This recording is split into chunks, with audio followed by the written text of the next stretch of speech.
Alright, good day mga padi. Yan, so ito, bana tayo mga padi. Meron tayong Montero dito. Ayan, Montero tsaka Kia Rio mga padi. So pareha siya mga padi. Ginagawa natin ng aircon itong dalawang sasakyan na to mga padi.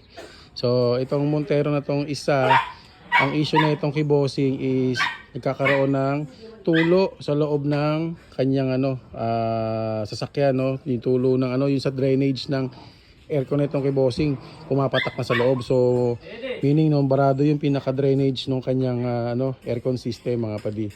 Tapos yun nga, nabanggit ni bossing na itong kanyang unit nagyeyelo yung tubo.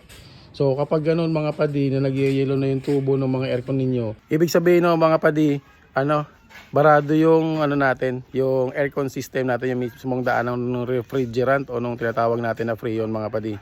Kasi kapag ganun na nagyeyelo yung natin, yung pinakalinya ng mga aircon natin mga padi.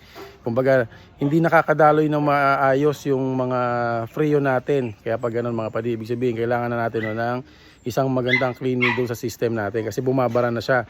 Sabi naman ni bossing, malamig pa naman yung sasakyan niya, yun nga lang nagyeyelo. So meaning, siguro bago-bago pa lang na nangyayari yung ganong problema kay bossing. Pero eventually, pupunta rin yan doon sa hihina na yung aircon, o kaya mawawala na lang yung lamig, and worst case noon mga bossing, magkaroon pa ng mas malalang problema na pwedeng makasira ng compressor natin o ng ibang parts ng aircon system natin mga padi. Kaya pag na-notice ninyo mga padi na nagyeyelo na yung aircon system ng mga sasakyan ninyo, isa lang ibig sabihin nun, kailangan nyo na magpa-cleaning and huwag nyo na masyadong patagalin kasi nga baka may madamay pang ibang pyesa mga padi.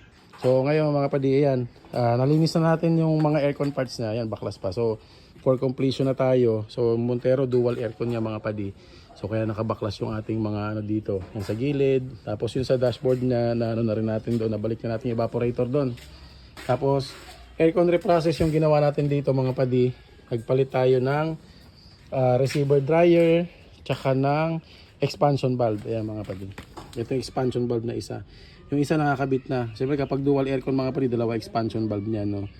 Ayan, so dalawa din ang evaporator niyan. So itong evaporator para sa yung aircon sa likod na part nung sasakyan. Yan. Normal yan sa mga SUV mga padi, na mga naka-dual aircon. Yan. So ngayon kinakabit na natin siya. Kasi ito naman isa natin, si Kia Rio natin mga padi. Ito lang naman sa kanya, yung aircon niya, maintenance lang. Okay naman daw yung lamig pero medyo matagal na, 2014 model din kasi ito mga padi. So ayan, kita nyo naman, baklas yung dashboard mga padi. Yun ang isa sa mga mabigat na trabaho sa mga sasakyan na modelo ngayon, no? Baklas dashboard para lang ma-access natin yung evaporator tsaka yung aircon parts dyan mga padi. So ito maintenance lang naman, no? Hindi na hintay ni bossing na magkaroon ng problema or ano pa man. Malamig pa naman siya pero pina-maintain na ni bossing. So ito yung pinaka-housing niya, no? Laki, di ba? Ito yung air circulation box, tapos nandito na rin yung kanyang evaporator sa loob. Kaya talagang baklas dashboard kasi sobrang laki ba naman, no? Diba? So yan ang itsura nung sa Kia Rio mga padi. So ito mga padi, na-cleaning na natin to. Ayan itsura niya, malinis na, no? Nabuo na rin natin. So for install na lang siya. I-install na lang natin siya dito. Tapos sinabay na rin natin yung PMS ng mga preno ni bossing. Yan, nakabaklas yung sa niya, sa preno niya sa likod. Sabay na rin natin yung paglinis niyan. So papalit tayo ng brake shoe. Medyo na manipis na yung brake shoe ni bossing. Ayan, manipis na. So ngayon hintay lang natin yung pyesa ni bossing para magtuloy-tuloy na tayo sa paggawa dito mga boss. Ayan. So ayun mga padi, no. So yun, kagaya ng dalawang aircon yung ginagawa natin ngayon mga padi. So dahil malapit na rin na summer, although medyo malamig pa yung panahon natin ngayon, pero papalapit na rin yung summer natin. So open schedule tayo para sa mga gusto magpagawa ng aircon, no mga padi.